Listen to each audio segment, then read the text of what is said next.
فرش التراب يضمني وهو غطاء আসসালামু আলাইকুম রহমতুল্লাহি ওয়া বারাকাতুহু। গত ক্লাসে আমরা আলোচনা করেছিলাম উসুলে তাফসিরের যে আলোচ্য বিষয়ের মধ্যে একটা হলো মুকদ্দমা, সেটি নিয়ে আলোচনা করছিলাম। উসুলে তাফসিরের মৌলিক আলোচ্য বিষয় কয়টা? চারটা। এক, মুকদ্দমা অর্থাৎ প্রারম্ভিকা কিছু কথা। 2 নম্বর মাসাদিরুস তাফসির অর্থাৎ তাফসির পাওয়ার স্থান। 3 নম্বর হলো ইখতিলাফ ফি তাফসির, তাফসিরের মধ্যে যেই ইখতিলাফ দেখা দেয় তার কারণ কি, আসবাবুহু ওয়া আনওয়াউহু, কারণ কি, কেন ইখতিলাফটা হয়। আর 2 নম্বর হলো সে ইখতিলাফটা কত ধরনের। 4 নম্বর কওয়াইদুত তাফসির অর্থাৎ তাফসির যে করব কোন কায়দাগুলোর মনে রাখতে হবে, কায়দাগুলো কি কি। তো গতকালকে আমরা মুকদ্দমার যেই বিষয়গুলো সেগুলো দেখেছিলাম যে এখানে কি ছিল, তারিফুল কোরআন, কোরআন কাকে বলে। 2 নম্বর মাফহুমুত তাফসির, তাফসিরের অর্থ কি, তাফসির কোনটাকে বলে। তো তাফসির কোনটাকে বলে, মুতাকাল্লিমের মা'নায়ে মুরাদ অর্থাৎ উদ্দেশ্যটাকে, তিনি যে কথা বলছেন এর দ্বারা উদ্দেশ্য কি, সেই উদ্দেশ্যটা খুলে দেওয়ার নাম হলো তাফসির। আর ওই কথা থেকে যে আর আনুষাঙ্গিক কথা চলে আসে বা বিষয় চলে আসে, এগুলো তাফসির নয়। মূল জিনিস হলো যে কোন উদ্দেশ্যে মুতাকাল্লিম এই কথাটা বললেন সেইটিকে বলে দেওয়ার নামই হলো তাফসির। আর অতিরিক্ত যেগুলো ওগুলো হতে পারে, মুতাকাল্লিম হতে পারে ওগুলোকে কি করেন, অস্বীকার করেন যে না আসলে ওগুলো নয়, অথবা বলতে পারেন যে ঠিক আছে ওটাও ঠিক আছে। তারপরে ছিল মাক্কি মাদানি, কোরআনের যে আয়াতগুলো মাক্কি হয় মাদানি হয়, এটা কোন দিক থেকে। তো বলছিলাম 3 দিক থেকে। একটা হলো হিজরত, 2 নম্বর হলো মাকান, 3 নম্বর হলো খেতাব। তো প্রাধান্যযোগ্য মত হলো যে হিজরতের দিক থেকে তাকসিমটা, হিজরতের আগে যে সমস্ত আয়াত তাদেরকে বলা হয় মাক্কি, হিজরতের পরে যে সমস্ত আয়াত নাজিল হয় সেগুলোকে বলা হয় মাদানি, যদিও পরবর্তীতে মক্কাতে অনেকগুলো আয়াত নাজিল হয়। তারপরে ছিল কি সাবাবে নুজুল বা আসবাবে নুজুল। কোরআনের আয়াতগুলো মূলত নাজিল হয় 2 ধরনের, একটা হচ্ছে ইবতিদাই, মানে কোনো প্রকারের সাবাব নেই, ওই ঘটনা নেই, এই আয়াতের নাজিলের পেছনে কোনো ধরনের ঘটনা নেই। আর একটা হলো সাবাবি, অর্থাৎ যে আয়াতগুলো কোনো না কোনো সাবাব, কারণ, ঘটনা বা সোয়ালের প্রেক্ষিতে নাজিল হয়। তারপরে ছিল যে এখানে মোট কয়টা সূরা ছিল, 4টা। যে সাবাবে নুজুল যে আয়াতগুলো নাজিল হয় এগুলো 4 ধরনের। সাবাবে নুজুল খাস, লফজগুলো খাস, তাহলে হুকুমটাও কি হবে, খাস। 2 নম্বর ছিল সাবাবে নুজুল খাস, লফজ আম, কিন্তু দালিলে খারিজি, মানে অপর আর একটা দলিল আছে যে হুকুমটা খাস। 3 নম্বর সাবাবে নুজুল খাস, লফজ আম, আর দালিলে খারিজি আছে যে আসলের হুকুমটাও আম। আর 4 নম্বর হলো সাবাবে নুজুল খাস, লফজ আম, এখানে না খাস হুকুমের দলিল আছে না আম হুকুমের দলিল আছে। এই প্রেক্ষিতেই মুফাসসিরগণ তারা কায়দা দিয়েছেন যে আল ইবরাতু বিউমুমিল লাফজ লা বিখুসুসিস সাবাব, মূলত এখানে গণ্য হবে কোনটা, লফজের ব্যাপকতা। যেহেতু লফজ আম তাই হুকুমটাও কি হবে আম, লা বিখুসুসিস সাবাব, খাস সাবাবটা উদ্দেশ্য নয়। আজকে আমরা আলোচনা করব মাসাদিরুত তাফসির, তাফসির পাওয়ার স্থান বা উৎস, অর্থাৎ কোথায় কোরআনের তাফসির পাওয়া যায়। 1 নম্বর হলো কি, কোরআন, স্বয়ং কোরআনের তাফসির কোথায় পাবো, 2 নম্বর সুন্নাহ বা হাদিস, আল্লাহ রসুলের কথা। 3 নম্বর আকওয়ালুস সালাফ, সালাফেরা যে সমস্ত কি করেছেন, তাফসির করেছেন। 4 নম্বর ইসরাইলিয়াত, অর্থাৎ পূর্বের যে সমস্ত ঘটনা বা তাওরাত জবুর ইনজিল এগুলো থেকেও কি করা যেতে পারে কোরআনের উদ্দেশ্য, কারণ কোরআনে অনেকগুলো ঘটনা আছে মুসা, তাহলে এই সমস্ত ঘটনা বিস্তারিত কোথায় পাওয়া যাবে, তাওরাতে, ইনজিলে। তো ওখান থেকে এই কোরআনের মাফহুমটা কি করা যেতে পারে, ব্যাখ্যা করা যেতে পারে। 5 নম্বর লুগাত, মানে ভাষা দিয়ে, লুগাত মানে কি ভাষা দিয়ে, আরবি ভাষার যোগ্যতা দিয়ে এখান থেকে কোনো একটা কি করা, তাফসির করা। আল্লাহ যেহেতু এই শব্দ ব্যবহার করেছেন সুতরাং এর দ্বারা এটা এটা বুঝায়, তার মানে আসলে মাফহুম হলো এইটা। তো এটা হবে 5 নম্বরে। আগে কোরআনের তাফসির কোথায় খুঁজতে হবে, যে কোরআনে, তারপরে হাদিসে, তারপরে কাউলে সালাফ, যে আসলে এর এই আয়াতে তাফসির কোনো সাহাবী করেছেন কিনা, অথবা কোনো ইসরায়েলি কোনো কেতাবে আছে কিনা। যখন এগুলো সব শেষ, এবার মুফাসসির নিজে থেকে ইজতিহাদ যে করবেন, তো তার কাছে তো একটা কি থাকতে হবে, যোগ্যতা থাকতে হবে, লুগাতের ভাষা থাকতে হবে, পাণ্ডিত্য। তো এই যে লুগাতের ভাষা বা যোগ্যতা অর্জনের জন্য কয়টা বিষয় মাহের হতে হয়? 4টা। নাহু, সরফ, বালাগাত আর মানতিক। তাহলে একজন ব্যক্তি আরবি ভাষায় কি হতে পারে? মাহের, দক্ষ হতে পারে। তাহলে উসুলে মানে তাফসির করতে গেলে তাহলে আমাকে কি হওয়া লাগবে? এগুলোর আগে আরবি বাক্যের মানে আরবি ভাষার আগে মাহের হতে হবে। তারপরে তো উসুল লাগবেই তাফসির করার জন্য, যে কাওয়াইদুত তাফসির ওগুলোও লাগবে। কিন্তু প্রথম যে বিষয়টা লাজেম সেটা হলো আমাদের 4 বিষয়ে কি হওয়া? দক্ষতা অর্জন করা। তো আমাদের তো আলহামদুলিল্লাহ নাহু সরফ হয়ে গেছে, চলছে। মান্তিক হয়ে গেছে, বালাগাত চলছে, আর নাহু সরফও চলছে, সমস্যা নাই। তো আজকে আমরা প্রথম যে মাসাদিরুত তাফসির কোরআন, এটা নিয়ে আলোচনা করব, যে কোরআন দিয়ে কোরআনের তাফসির এটা আবার কয় ধরনের। যে কোরআনের তাফসির স্বয়ং কি দ্বারা? কোরআন দেয়া করা, যার নাম কি দেওয়া হয়? তাফসিরুল কোরআন বিল কোরআন। এই নামে কোনো তাফসির শুনেছ? তাফসিরুল কোরআন বিল কোরআন, যে কোরআনের মাধ্যমে কি করা? কোরআনের তাফসির করা। তো এইটা ফের আবার 2 ধরনের। কয় ধরনের? মোট হবে 3 ধরনের। এখানে হলো যে আল্লাহ রসুল করেছেন, কে? আর এখানে করেছেন ইজমা, এখানে ইখতিলাফ। বুঝতে পারিনি মনে হয়। এই যে কোরআনের তাফসির কোরআন দিয়ে করেছেন, এটা স্বয়ং কে করেছেন? আল্লাহ রসুল। অর্থাৎ আল্লাহ রসুলই বলেছেন যে এই আয়াতের তাফসির হবে এই আয়াত, এটা আল্লাহ রসুল বলে দিয়েছেন। তাহলে এটা সবচেয়ে বড় হুজ্জত না? এক, কোরআনের তাফসির কোরআন দেয়া করছেন কে? আবার যার উপরে কোরআন নাজিল। তাহলে সবচেয়ে এটাই হলো কি? হুজ্জত, দলিল, যেটা আল্লাহ রসুল করেছেন।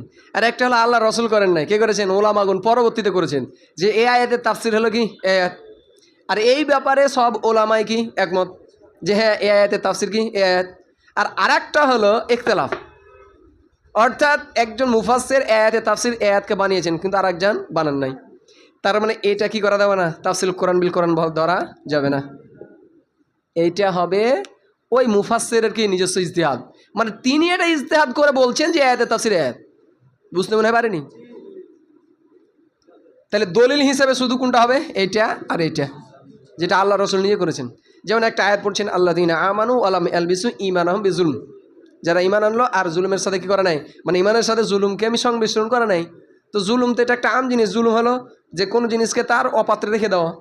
তো এটা তো সকল জিনিসে কি হয়ে যাবে? প্রযোজ্য হয়ে যাবে। তখন সাহাবীরা একটু ভয় পেল যে এমন কে আছে যে জুলুম করে না? সবাই কোনো না কোনোভাবে কি হয়ে থাকে? জুলুম করেই থাকে। বলছে আসলে এই জুলুম দ্বারা তোমরা ওই আয়াত কেন পড়ছো না? ইন্না শিরকা লা জুলুমুন আযীম। তো তিনি কি করলেন? আল্লাহ রাসূল কোরআনের আয়াত ব্যাখ্যা করলেন না, যে এই জুলুম দ্বারা উদ্দেশ্য হলো কি? শিরক। এটা আল্লাহ রাসূল নিয়ে করছেন, যে তাফসির কোরআন বিল কোরআন। এই আয়াতের তাফসির হলো কি? ওই আয়াত। এখানে মূলত জুলুম দ্বারা উদ্দেশ্য হলো কি? শিরক। তাহলে সবচাইতে বড় এটা হুজ্জাত। আর একটা হলো সমস্ত ওলামাই বলছেন যে আসলে এই আয়াতের তাফসির কি? আয়াত। তাহলে এটাও আমাদের জন্য কি? হুজ্জাত। আর এইটা তাফসির কোরআন বিল কোরআন নয়। তাই যে কেউ তাফসির কোরআন বিল কোরআন নামেন চালিয়ে দেবো, এটা জানার উদ্দেশ্য কি? এটা জানার উদ্দেশ্য কি? এখন যদি টক্কর খেয়ে যায়, একজন তাফসির কোরআন বিল কোরআন করছে যে এই আয়াতের তাফসির, আর একটা আয়াত কি করে দিয়েছে? সেটিং করে দিয়েছে, ভেঙে দিয়েছে। আর একজন করছে তাফসির কোরআন বিল হাদিস, মানে ওই আয়াতের তাফসির করছে, আর একটা কিনে। এখন কাকে প্রাধান্য দিব? মানুষের সচরাচর জেহেন যে যেটা কোরআন দা কোরআন। বুঝতে মনে পারিনি? একটা সরাসরি সে তা আল্লাহ রাসূলের হাদিস দিয়ে করছে, ওইটারও প্রকার আছে যে ওইটা তাফসির কোরআন বিল হাদিস করছে। আর একজন কি করছেন? এক আয়াতে তাফসির আর এক আয়াত ভিড়াচ্ছেন। এখন কাকে প্রাধান্য দেব? তবে এবার দেখতে হবে যে তাফসির কোরআন বিল কোরআন এটা কোন কিসিমের। এই যে মুফাসসির সাহেব করছেন তাফসির কোরআন বিল কোরআন, এটাকে আল্লাহ রাসূল করেছেন তাই তিনি করছেন, নাকি এই ব্যাপারে সব ওলামাই একমত যে আসলে এই আয়াতের তাফসির আয়াত, নাকি তার ব্যাপারে ইখতিলাফ আছে? যদি দেখা যায় ইখতিলাফ আছে, তার মানে বুঝে নিতে হবে এই যে এটা করছেন তাফসির কোরআন বিল কোরআন, এটা অন্য কোনো, এটা তার নিজস্ব ইজতিহাদ। তিনি ইজতিহাদ করে বলছেন যে এই আয়াতের তাফসির আয়াত, মানে ওখানে তখন আমি কোরআনের তাফসির কোরআন দিয়ে করছে, তুমি মানছো না? মানে এটা তো আল্লাহ রাসূল করেছেন না কোনো ওলামা করেছেন, এটা তোমার করা। বুঝতে পারেন? হয় পারেনি? মানুষ যে তাফসিরটা মানে না, মূলত তাফসির মানে না, না সে যে তাফসিরটা করেছে ওইটা মানছে না। কথা মনে হয় বুঝতে পারোনি? তো এই জিনিসটা না থাকার কারণে মানুষ নাম দিয়ে দিচ্ছে তাফসির কোরআন বিল কোরআন করছে, আর তোমরা মানছো না মানে? আগে হাদিস না আগে কোরআন? ওরে পাগলা, আগে যে তাফসিল কোরআন বিল কোরআনের নামে যে গিলেছে ওটা তো তার নিজস্ব করা। এটা কি আল্লাহ রসুল করেছেন অথবা কোনো ওলামা এরা সবাই মিলে করেছেন যে এই আয়াতের তাফসির? এটা তো সে নিজে বলেছে যে এই আয়াতের তাফসির হলো, সে ইজতিহাদ করে বলেছে। তো এই মাফহুমটাকে ক্লিয়ার যে আসলে সবগুলোই যে নাম দিয়ে চালিয়ে দেবো তাফসিল কোরআন বিল কোরআন আর মেনে নেব, গুলে গুলে খাইয়ে দেবে আর মেনে নেব, এমনটা যেন না হয়। হ্যাঁ, তাফসিল কোরআন বিল কোরআন চলছে। এখন ওখানে আবার দেখতে হবে যে এই তাফসিরটা কে করছে, মুফাসসির নিজে করছে নাকি আল্লাহ রসুল করছে? অবশ্যই আছে তাফসিল কোরআন বিল কোরআন, তো আছে তো তাফসির, একটু পূর্বে তো আমি বললাম। তো এই দুইটা হলো মৌলিক হলো আমাদের দুটো, এই দুইটা কি হবে হুজ্জাত হবে। তাফসিল কোরআন কোরআন বিল কোরআনের ভিতরে এই দুইটা প্রকার হইতে আমাদের কি হবে দলিল, আর এটা হবে তার মানে মুফাসসিরের নিজস্ব ইজতিহাদ, চাইলে গ্রহণ করতে পারো নাও করতে পারো, ঠিক আছে, এটা তার ইজতিহাদ। এরপরে তাফসিল কোরআন বিল কোরআন কত প্রকার? 3 নম্বর কি দেওয়া আছে, মুফাসসিরের যে তাফসির এটি কি নয় দলিল নয়, এটা নিজস্ব ইজতিহাদ হিসেবেই গণ্য হবে। এটা মুফাসসিরের কি নিজস্ব ইজতিহাদ। এবার তাফসিল কোরআন বিল কোরআনের প্রকারভেদ। 1 নম্বর, কোনো শব্দের কি করে অর্থ মায়না বর্ণনা করে। কোরআনে এক জায়গায় একটা শব্দ আসছে, ওইটার মায়না জানা নাই, তখন আর এক জায়গায়, যেমন ওইটা আল্লাহ রাসূল বললেন না যে জুলুমদার উদ্দেশ্যকে আর এক শব্দ দিয়ে কী করে দিলেন, ক্লিয়ার করে দিলেন যে আসলে জুলুমদার এনে উদ্দেশ্য কি শিরক। এখানে একটা উদাহরণ দেওয়া আছে কি, যে ইহশুরুল্লাযীনা যালামু আযওয়াজাহুম, আল্লাহ তোমরা জমা করো, ফেরেশতাদেরকে বলবে তোমরা কি করো জমা করো জালেমদেরকে, ওয়া আযওয়াজহুম এবং তাদের আজওয়াজকে, আজওয়াজ মানে কি স্বামী স্ত্রী, তো তার মানে যারা পাপাচারী করবে তাদের স্বামী স্ত্রীকে এক জায়গায় করা হবে। এ তো মানা কি ভাম, যে আজওয়াজ তার কি উদ্দেশ্য? তখন আর এক সাহেব বলছে না আজওয়াজ ফিল আমাল, যারা কাজের ক্ষেত্রে কি জোড়া জোড়া, মানে যাদের কাজগুলো কি একই, এদেরকে কি করো জমা করো। তখন আর একটা আয়াত পড়ে দিলেন, ওয়া কুনতুম আজওয়াজান সালাসা, সূরাতুল ওয়াকিয়া, ওয়া কুনতুম আজওয়াজান সালাসা। তো এখানে মূলত আজওয়াজ দ্বারা কি দল উদ্দেশ্য, যারা কাজের ক্ষেত্রে কি একই, আসহাবুল মাইমানা ও আসহাবুল মাশামা আস-সাবিকুনাল আউয়ালুন। কয়টা আজওয়াজ হয়ে গেল? 3টে, যে একটা ডান, একটা হবে বাম, একটা হবে সাবিকুনাল আউয়ালুন। ডান দিকে যারা আদম আলাইহিস সালামের ডান দিক থেকে বের হয়েছে, বাম দিকে যারা আদম আলাইহিস সালামের বাম দিকে ছিল, এরা দুটাই কি হবে জাহান্নামী। আর সাবিকুনাল আউয়ালুন এরা কারা? আস-সিদ্দিকিন ওয়াস শুহাদা ওয়াস সালিহিন ওয়া হাসুনা উলাইকা রফিকা, এরা থাকবে আল্লাহ তাআলার আরশের সামনে, এরাই কি হবে জান্নাতি। তো আসলে এখানে কি জালেমদের আল্লাহ ফেরেশতাদেরকে বলবেন যে জালেমদেরকে এবং এই কাজে যারা একই তাদেরকে কি করো একদিকে জমা করো। তো এখানে কি করলো, আজওয়াজ শব্দের মানা বর্ণনা করলো। 2 নম্বর, আমকে খাস করা, অর্থাৎ একটা আয়াত এসে আম আর আরেকটা আয়াত দিয়ে যখন তাফসির করছি তখন কি হয়ে যাচ্ছে হুকুমটা খাস। ওয়ালা তানকিহুল মুশরিকাতি হাত্তা ইউমিননা, মুশরিকা মহিলাদেরকে কি করো না বিয়ে করো না যতক্ষণ না মুমিন হয়। তো এর ভিতরে কারা ঢুকে গেছিল? সকল মহিলা, মানে মুমিন মেয়ে ছাড়া সবাই, যারা ইহুদি মুহুদি সবাই ঢুকে গেছিল। এখন বলছে যে এই আয়াতের তাফসির আর একটা আয়াত হয়েছে, ওয়াল মুহসানাতু মিনাল মুমিনাত ওয়াল মুহসানাতু মিনাল্লাযিনা উতুল কিতাব। তবে আহলে কিতাবদের যারা মুহসিনা মানে সতীসাধী নারী, তারাও তোমাদের জন্য কি হালাল। তাহলে এক আয়াতে আমভাবে কি করে দিল হারাম, যে ওলা তান কেউ বিয়ে করবা না কাদেরকে, হাত্তা ইউমিনা যতক্ষণ না তারা কি হয় মুমিন হয়। তো এর ভিতরে কারা ছিল? আহলে কিতাবদের মেয়েরাও ছিল।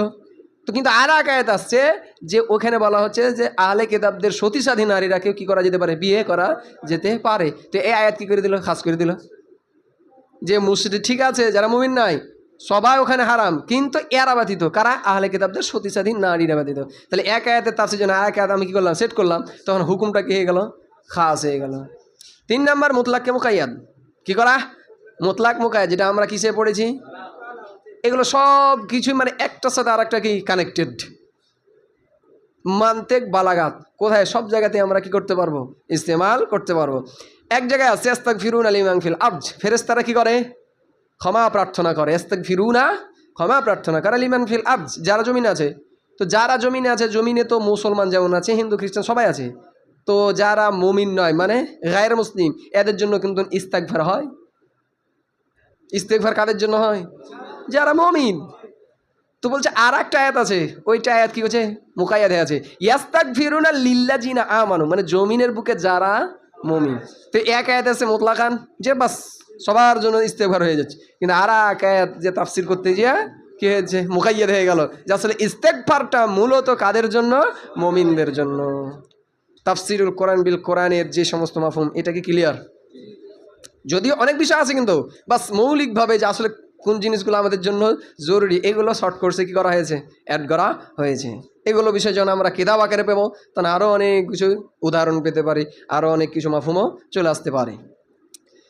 এবার আসি as-সুন্নাহ, মানে তাফসিরুল কোরআন বিস সুন্নাহ, মানে কি করা, কোরআনের তাফসির করা কিসের মাধ্যমে, হাদিস দ্বারা। সুন্নাহ আর হাদিস, সুন্নাহ আর কি হাদিস একই জিনিস, তাই না?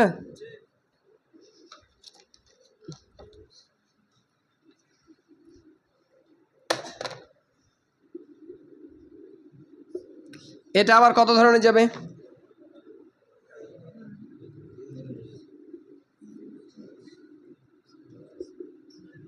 মুবাশির আর গায়র মুবাশির, মানে যেটা আল্লাহ রসুল করেছেন